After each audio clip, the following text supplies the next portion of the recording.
স্ত্রীদের একটি ভুলের কারণে অধিকাংশ স্বামীদের হায়াত কমে যাচ্ছে, অধিকাংশ স্বামী মৃত্যুর দিকে ধাপিত হচ্ছে স্ত্রীর একটি ভুলের কারণে।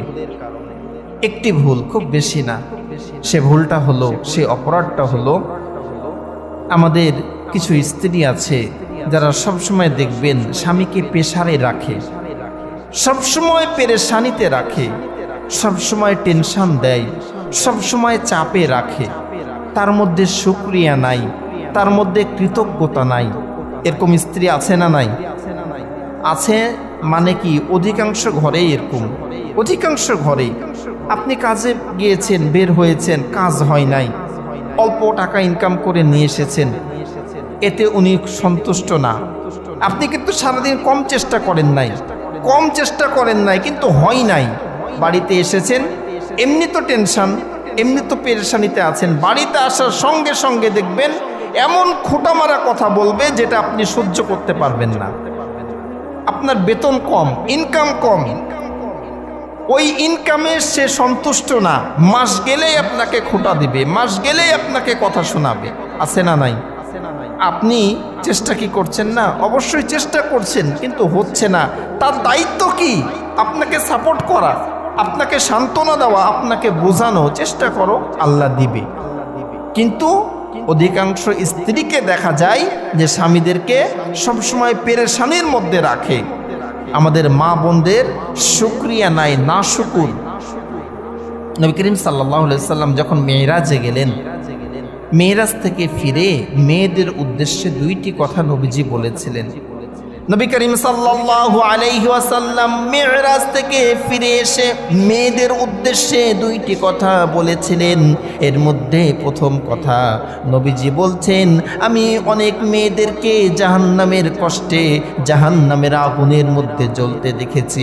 সঙ্গে হযরতে জিবরাইল ফেরেশতাকে জিজ্ঞাসা করলাম, ভাই জিবরাইল, এই সকল মেয়েরা কোন অপরাধের কারণে, কোন পাপের কারণে জাহান্নামে কষ্ট পাচ্ছে?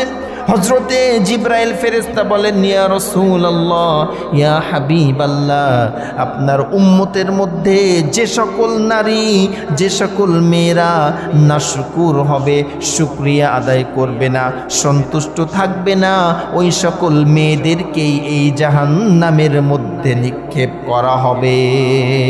নাউযুবিল্লাহ। দয়ার নবী, মায়ের নবী বলেন, ভাই জিবরাইল, এ সকল মেয়ে কার নাশুকুর করেছে, কার শুকরিয়া আদায় করে নাই? হযরতে জিবরাইল ফেরেশতা বলেন, ইয়া রাসূলুল্লাহ, ইয়া হাবিবাল্লাহ, এ সকল মেয়েরা তার স্বামীর নাশুকুর করেছে, স্বামীর নাশুকুর করেছে। একটা স্বামী, সে চেষ্টা করে আজীবন তার স্ত্রীকে সুখে শান্তিতে রাখার জন্য, ভালো কাপড়, ভালো পোশাক, ভালো খাবার দেওয়ার জন্য সারাটা জীবন সে দিয়েছে। একদিন কম হয়ে গিয়েছে, দিতে পারে নাই।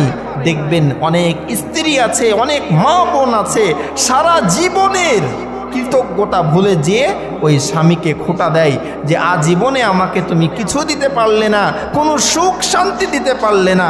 সারা জীবনের সুখ শান্তি একদিনেই ভুলে যায়। আছে কি নাই? সারা জীবনে আপনি যা দিয়েছেন, ওই একদিন দিতে পারেন নাই, সব ভুলে যেয়ে আপনাকে খোঁটা দিয়ে দিল, কষ্ট দিয়ে দিল।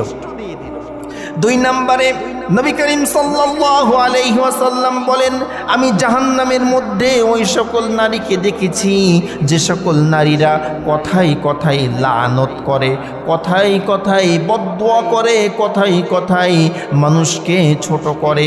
ওই সকল নারীদেরকে আমি জাহান্নামে দেখেছি। আমাদের সমাজে দেখবেন কিছু মা বোন আছে, গন্ডগোল লেগেছে, কারোর সঙ্গে তর্কাতর্কি, কথাবার্তাতে দেখবেন কথায় কথায় লানত, তোর পরে আল্লাহর গজব পড়ুক, আল্লাহ তোকে দেখে না, তুই এত ভালো, আমরা অভাবী, এরকম বিভিন্ন লানত মূলক কথা তারা বলে। তো নবী করিম সাল্লাল্লাহু আলাইহি সাল্লাম বললেন যে এই দুই শ্রেণীর মানুষকে, মেয়েদেরকে আমি জাহান্নামে দেখেছি। সম্মানিত ভাইরা, আমাদের মা বোনরা, আমরা তাদের কাছে কি চাই বলেন তো? আমরা চাই একটু শান্তি, তার মুখের একটু ভালো কথা, একটু আদর যত্ন, এটাই তো চাই। আর এর জন্য রাত দিন একটা পুরুষ কষ্ট করে, রাত দিন তারা পরিশ্রম করে যে আমার স্ত্রী আমার সঙ্গে ভালো ব্যবহার করবে, ভালো আচরণ করবে।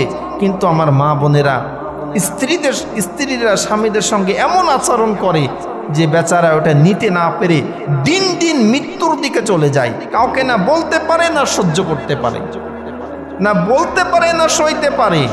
স্ত্রীর আঘাত কষ্ট নিতে নিতে অধিকাংশ স্বামীর হায়াত কমে যাচ্ছে, মৃত্যুর দিকে ধাপিত হচ্ছে, স্ট্রোক করছে। অধিকাংশ নাম যদি বলি চিনে ফেলবেন। কিছুদিন পূর্বের এক ঘটনা এরকম আমাদের এলাকাতে ঘটেছে। সম্ভ্রান্ত পরিবারের এক মেয়ে কথায় কথায় স্বামীকে খোঁটা দেয়, কথায় কথায় স্বামীকে অপমান করে, কথায় কথায়। ওই যে সম্ভ্রান্ত পরিবার, বড় ঘরের মেয়ে, আর ছেলে বেচারা মধ্যবিত্ত, তাল মিলিয়ে চলতে পারে না, কথার পেশারে স্টক করে মারা গেছে। যুবক মানুষ আমাদের এলাকারই। এজন্য মা বোন যারা আছেন, আপনারা ভাবছেন যে এ তো একটা বলদ, মুফিজ, একে দিয়ে কি হবে, এ চলে গেলে বিদায় হলে আমার জন্য ভালো। এটা ভুল। কোনো মা বোন যদি চিন্তা করে যে আমার স্বামীর ঘর ব্যতীত অন্য কোথাও আমার শান্তি আছে, সম্মান আছে, এর চেয়ে বোকা দুনিয়াতে আর কেউ নাই। একটা মেয়ের জন্য সবচেয়ে সম্মানের জায়গা, সবচেয়ে ভালোবাসার জায়গা, সবচেয়ে দামি জায়গা হলো তার স্বামীর ঘর। বের হয়েই দেখেন, স্বামীর সংসার থেকে বের হয়ে দেখেন, ভাইয়ের কাছে বোঝা হবেন, মায়ের কাছে বোঝা হবেন, বাবার কাছে বোঝা হবেন, দুনিয়ার সকল মানুষের কাছে বোঝা হয়ে যাবেন। এজন্য স্বামীকে কষ্ট আমরা দিব না। মা বোন যারা শুনছেন, অনুরোধ করব, স্বামীকে কষ্ট দিবেন।